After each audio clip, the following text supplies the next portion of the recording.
And, said in a different way, it's sort of my background, which is, if you understood the capital asset pricing model, you would have been a massive bear. And the bear got fed this year to a degree that none of us could have anticipated. Any single person that understands the following formula. So this is the, this is so good. This is the capital asset pricing model. So what is this? This is like before you make any investment, what it actually tells you is here's the rate of return that you need to generate above the risk-free rate in order for you to justify making that investment. And if you really understood the capital asset pricing model going into 2022, it would have been difficult for you to not make money.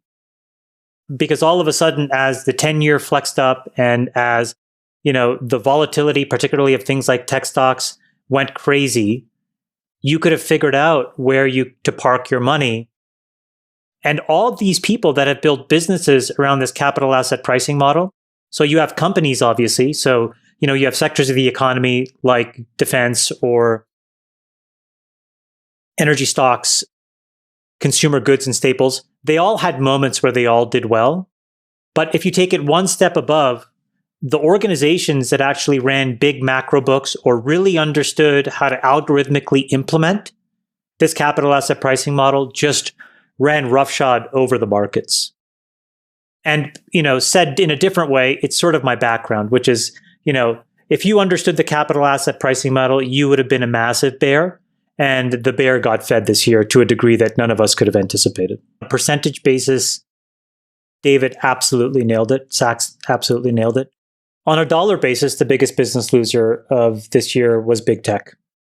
And I think that you saw three things happen, which I think are important for the future. The first was it was the most crowded trade, both by professional money managers as well as retail. And that fever finally broke in the second half of this year. And now going into these last few weeks, you're seeing a lot of panicked selling to cover losses and other things. So I think that number one, that happened. Number two, regulators basically said, we're going to go after these guys every single which way we can. Mm-hmm. And then number three, I think it started to change the innovation cycle where people now actually believe that they can't outspend because folks won't tolerate it. And the things that they're spending their money on seem kind of foolish. And so I think big tech is probably not discussed enough, but it was a huge loser for this year. There are a handful of scenes in season 1 and season 2, which I would say are unbelievably psychologically violent. And there's just no other way to describe like how they just expose. And by the way, they do it with simple shots, very simple dialogue. It's almost nonchalant in the way that they present these truth bombs. And you have to sit there and process it. And you're just like, oh my God, it's wave after wave. It's an incredibly well-written show. Remember in season 1, Sachs will remember this because Sachs watched it. Season 1, the family is sitting at the table where they're watching the Hawaiian dance. And Paula, the guest of the family, gets up and leaves. She can't take it anymore. And then the next day they're in a discussion about it. And the father says something about, I think, hierarchy or imperialism or something. And it goes around the table and she just deadpans. She says, well, maybe it's just time for others to eat. Talking about, like fixing these wrongs. And I had to listen to it 2 or 3 times. I'm like, oh my God, that is a line that just, let's say it's Jerome Powell and the Fed and their staunch hawkishness on inflation. I think everybody wants all of this to be over. And I think we're definitely in the last few innings of it.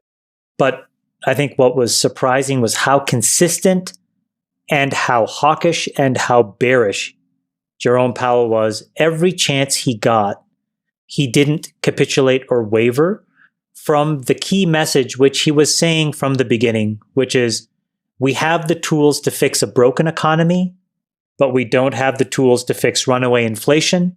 And so we will raise rates higher than anyone expects and keep them there longer than anybody wants, because on the back end of it, we can fix a few broken bones. But if left unchecked, this could really do a lot of damage. And I think that was an enormous surprise that all the political pressure in the world, all of the financial capital markets pressure in the world did nothing to change his position. Let me further clarify what I said last week and why it's important. If Nick, can you bring up the capital asset pricing model again? The most important thing for me is to make sure that we don't misallocate human capital into endeavors that I think are best left for research institutions funded by the government.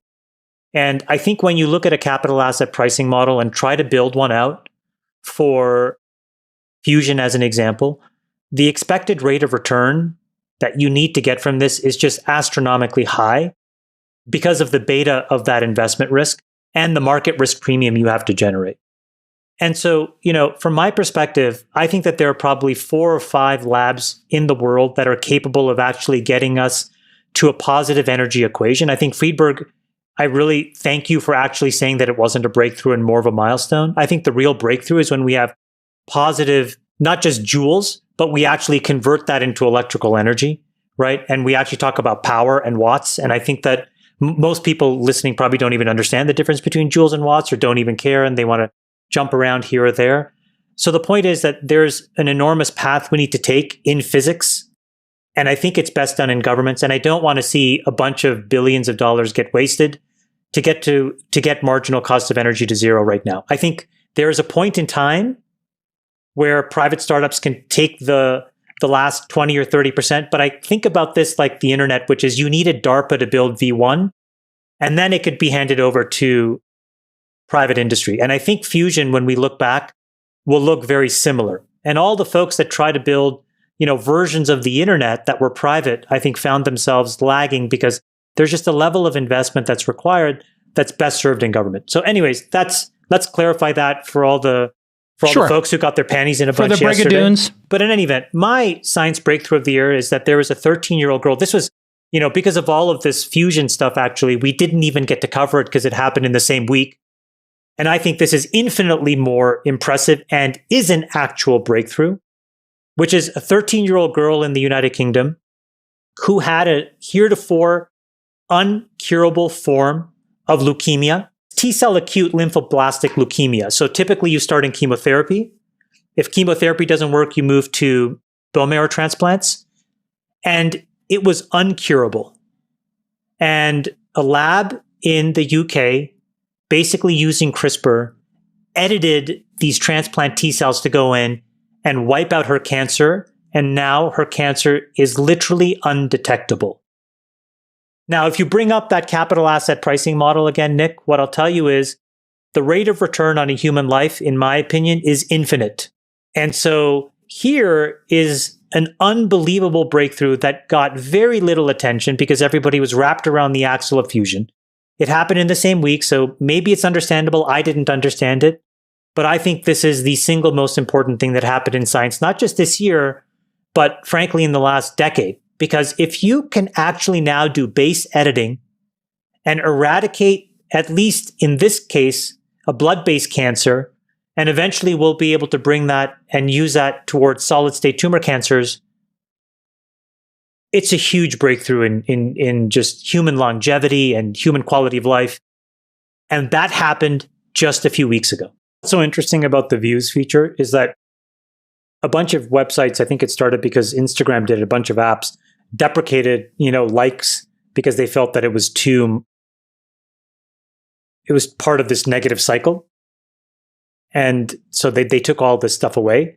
And basically views is going sort of back in that direction and giving more granularity in terms of outside-in social engagement on a post, which is, I think, interesting to see. It's happening in a moment where all these other sites and apps are actually going in the opposite direction.